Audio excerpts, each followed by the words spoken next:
In this video, we're going to take a look at the Quizizz workflow. That's the teacher creating the quiz, the students completing the quiz, and then the teacher going back and analyzing the results.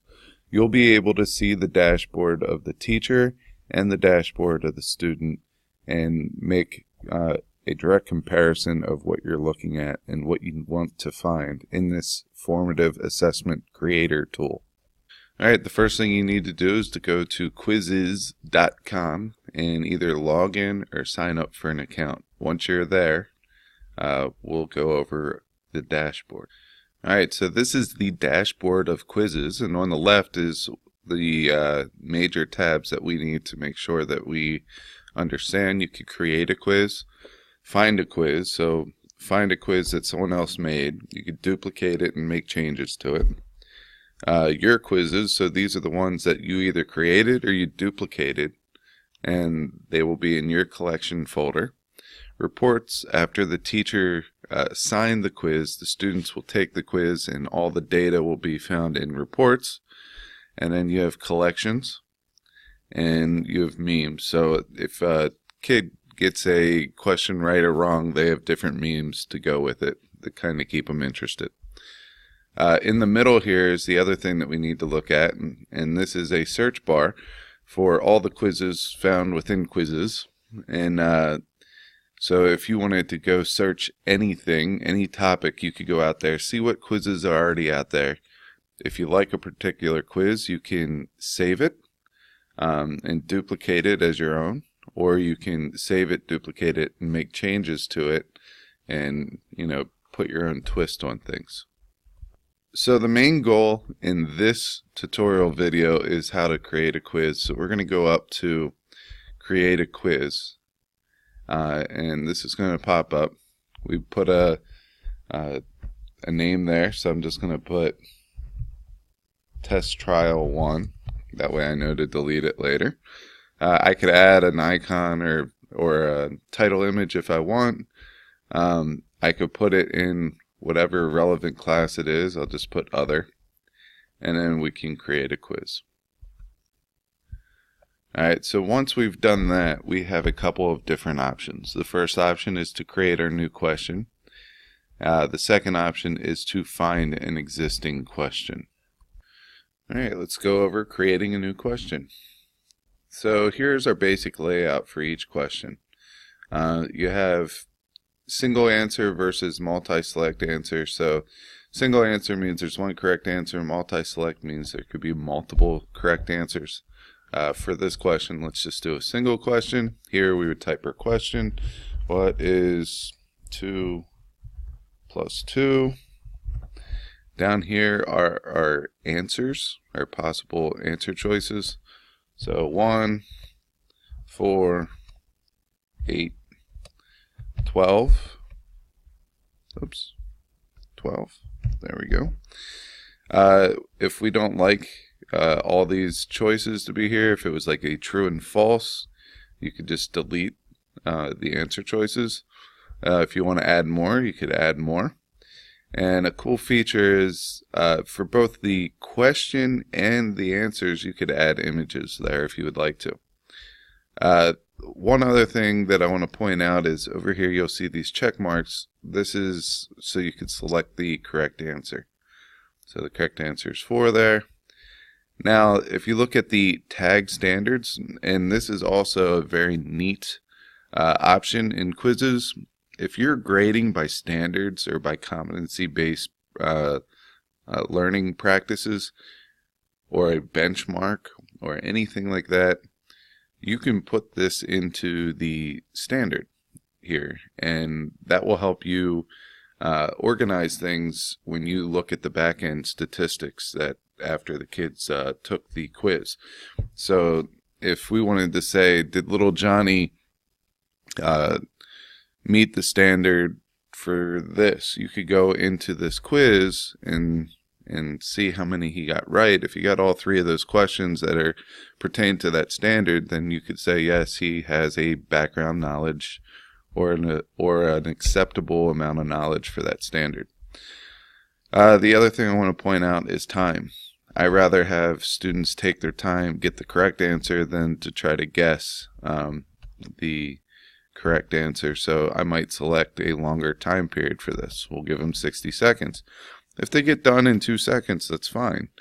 But 60 seconds makes them not have to rush. Once you're done with that, you will go ahead and hit save. And that will be our first question. The second choice that we have is to find an existing question. So if we want to do math fractions as our search here, these are all the quizzes that are out there that already have math fractions questions. We could click on one of those quizzes, and over here it brings up their question. So let's just say that we like Doug eats 1/4 a pie that is divided into 8 pieces. How many pieces did he eat? We like that question. So we're going to add it to our own, and as you can see, when we go back to our main quiz, it brings it in there. There's the correct answer. They have 2 minutes to finish that. That's more than enough.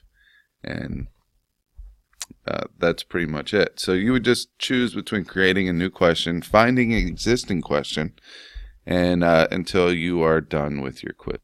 All right, so let's wrap this up. We'll go up to finish quiz. It is in English, so that is good.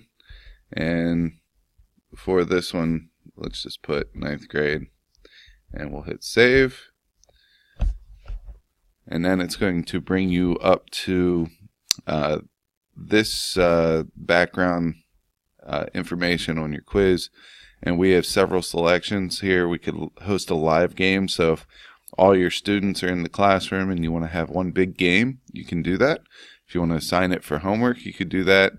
Or you could play solo, which is just straight up practice. Say a couple kids want to get a little bit of extra help, you could push it out to them that way. For this, because these two are very similar, I'm going to go to homework just because it has a couple extra options. And we're in here, and we're going to choose May 7th, which is tomorrow. And it has to be done by 7:45, which is the beginning of the school day.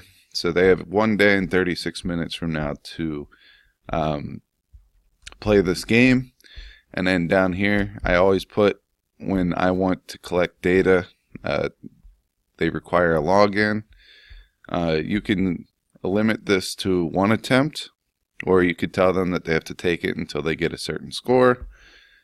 Show answers in the game, leaderboard, and post answers after. I like to do it as they take it. Question, shuffle questions, the timer, shuffle answer options. So every time a different kid takes it, it's going to shuffle those options so 2 people can easily share answers. Play music. I find the music to be a little much, so I'm going to turn that off because my students told me it's distracting. Alright, so once we're done with that, we're going to hit host game, and it's going to give us a code, and the students are going to have to type in this code and take that quiz. Alright, so now we have switched over to the student side of Quizizz. So I signed in with my student account, and we want to go back and make sure that we have the correct number, or game code number, 533441. 533441, and we hit join. Alright, once you're joined, here I am, student Geis. I could start the quiz at any time. So here we go. Let's go ahead and start the quiz. It's going to give us a countdown. You'll notice that there's no music because I put the music away. This is actually the second question we made because we put in shuffle questions around. Doug eats 1/4 of the pie. We know this is 2 pieces of pie, which is great. We get our points. There's the meme. Here's a leaderboard. What is 2 plus 2? Of course, I know the answer is 4. but for some reason I'm going to put 8 here just so when we look at the statistics you can see. Here's another meme. I didn't get any points for that one. And it tells me that I'm all complete. And it gives me my average time per question, correct, incorrect, unattempted, longest streak. So I have 50% accuracy. At this point in time, if in the assignment directions were to take this quiz until you get 100%, I would go back and play a new quiz. So let's go back to this teacher dashboard since this student just took the quiz, and let's look at some of the statistics. Alright, so we are back into the teacher dashboard. Our game is running. I know that all my students have taken this homework assignment, so I can end this early, which I will do. We'll end the game. Yes. And it's going to bring us back to the dashboard, and what we want to do is go to reports, and then we want to look at our test trial 1. So we're going to go download spreadsheet. We'll automatically click so it uploads, and now we could take a look at this. Alright, there's a couple different things. We have our questions, we have our correct, our incorrect, and our total. So this is class statistics, and then we could break it down by player. This would just keep going with different students, but I only had one student take this. Okay, the number of points they earned, which is really for them. It's just to get them interested. The incorrect answers will be in red. The correct will be in this bluish green color. And then we also need to notice that there's a player level down here. So we have our class level that we're looking at right now. Here's the player level. And it gives us more statistics here, like when the student started. That allows you can tell a lot of things with your students about when they start something. Like if they're starting something at 1 a.m., might not be their best effort. So this is another way of getting statistics. So all in all, we've gone through how teachers make quizzes, how students take the quiz after the teacher assigned it, and then how teachers look at the statistics and see where they're found. So hopefully this sums up Quizizz for you. I think it's an awesome tool. I think some of the neat aspects to it really makes Quizizz stand out from some of the other formative assessment tools out there.